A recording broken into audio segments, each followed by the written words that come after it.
작가님이 생각하는 이 올웨더 투자법, 예.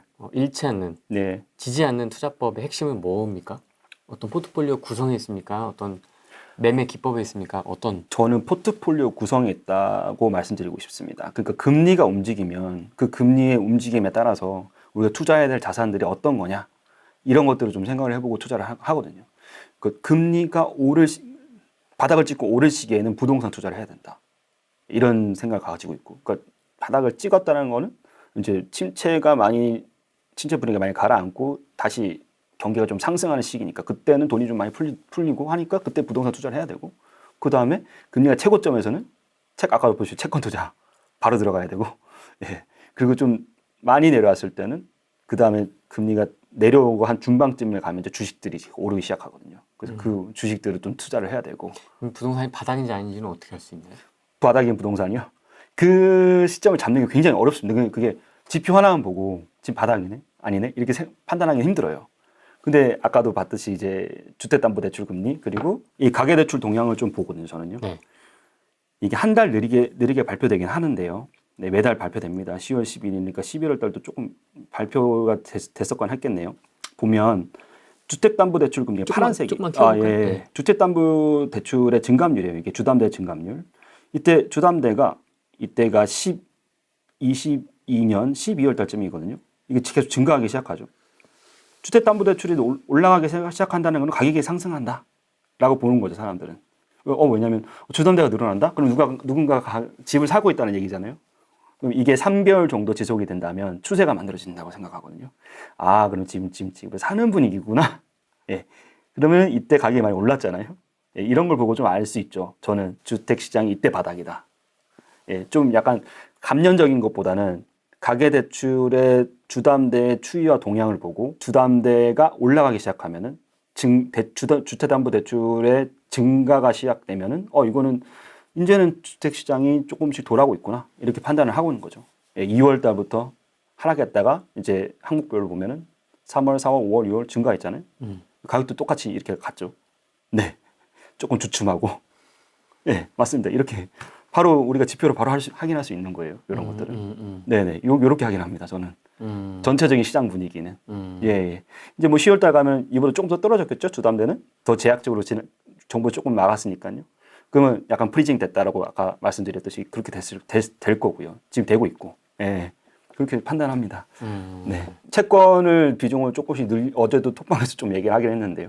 채권 비중을 조금 늘리면 좋겠다라는 얘기를 했었어요. 조금씩 늘리고 있고, 부동산을 11월, 12월 달에 조금 무너질 때 좀 사보는 건 어떨까라는 생각을 좀 하고 있어요, 저는요. 그래서 좀 저평가된, 아까도 말씀드린 가격이 좀 많이 떨어진 곳들 좀 찾아가 보면서 좀 해보려고 하거든요. 재건축, 재개발도 약간 지금 투자 수익이 안 맞긴 해요. 근데 안 맞긴 한데 좀 많이 좀 떨어진 곳들 좀 보고 있어요. 네, 그리고 지역을 말하면 또 지역 찍기 뭐 이상 판볼이 하더라 우리도 다 해야지 이렇게 또 할 수도 있기 때문에 좀 그런 거는 좀 자제를 하고, 부동산은 조만간 돌아올 것이다. 올해 2월 달 상반기 때는 상승을 좀 이룰 수 있을 거지 않을까라는 생각을 가지고 있고, 그 다음에 채권은 계속해서 투자를 해서 조금씩 투자해서 내년에 좀 많은 수익률을 높일 수 있을 거라는 생각을 좀 가지고 있거든요. 그래서 그거를 좀 늘리고 있고요. 이제 채권은 재투자하고 있고 부동산은 지금 보고 있습니다. 좋은 시점 좀 잡아보려고요. 네네네. 좀 하반기에는 어쨌든 좀 안 좋은 상황이 계속 될 거기 때문에 그게 좀 기회라고 생각하고 있어요. 사실은요.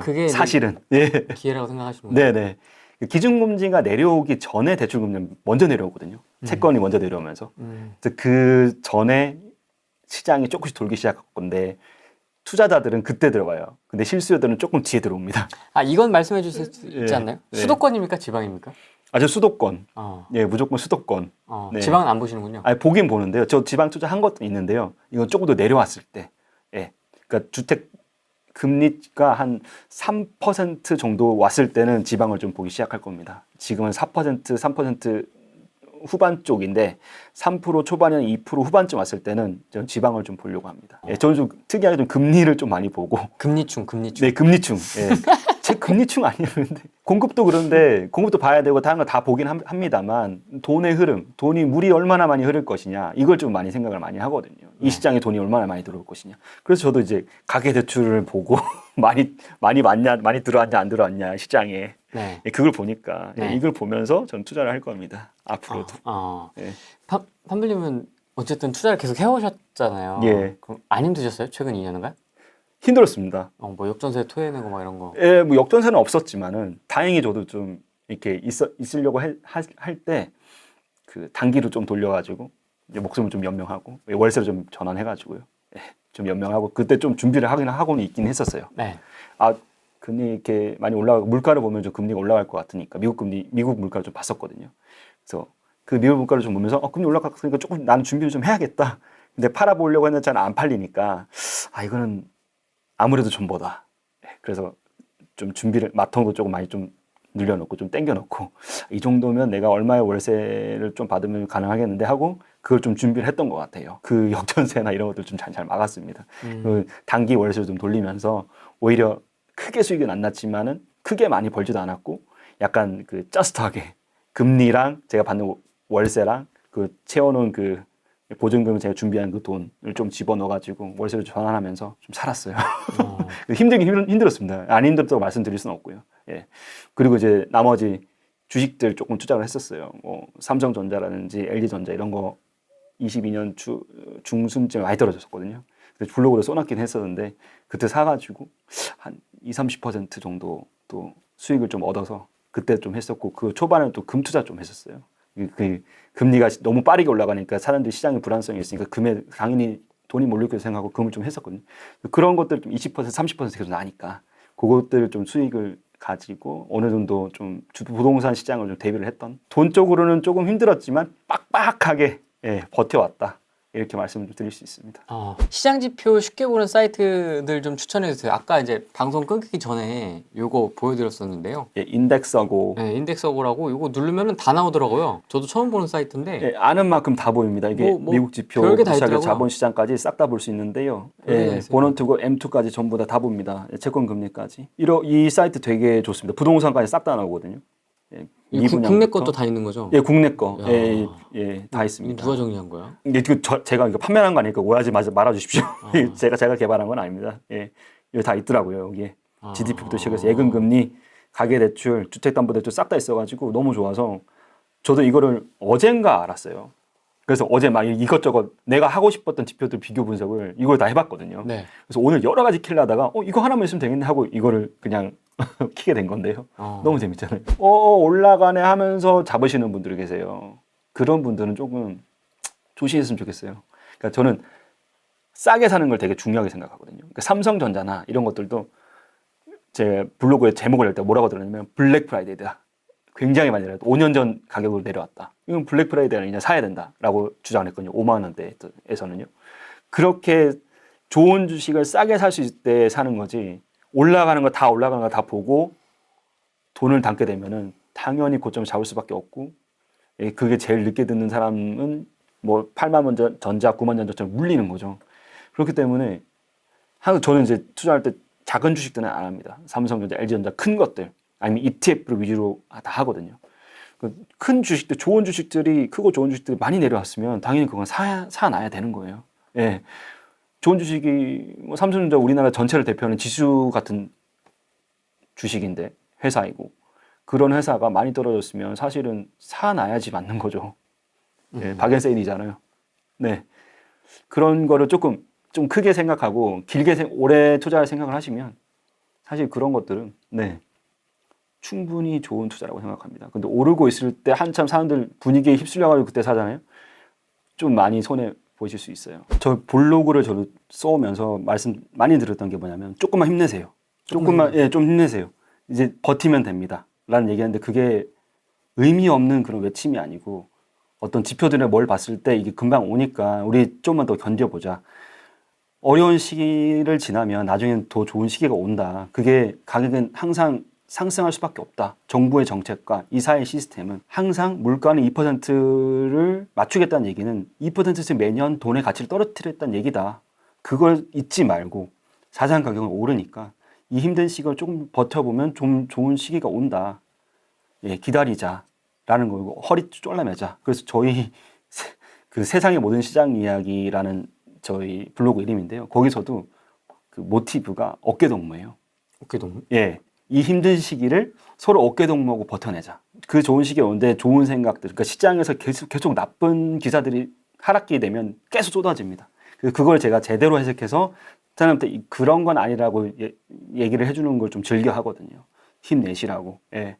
너무 두려움에 빠지지 말고, 그리고 너무 힘들어하지 말고. 이제 어떤 분들은 다 신경과도 가시고 그러셨더라고요. 뭐 맞아요. 정신과도 가시고. 네. 그런 분들도 정확하게 좀 경제를 알고 그 책의 다음 장이 뭔지를 알면은 파악하게 되면 우리가 좀 더 편하게 견딜 수 있잖아요. 근데 이게 언제 좋아할지 모르니까 다들 힘들고 끝이 없을 것 같으니까 다들 어려운 거잖아요.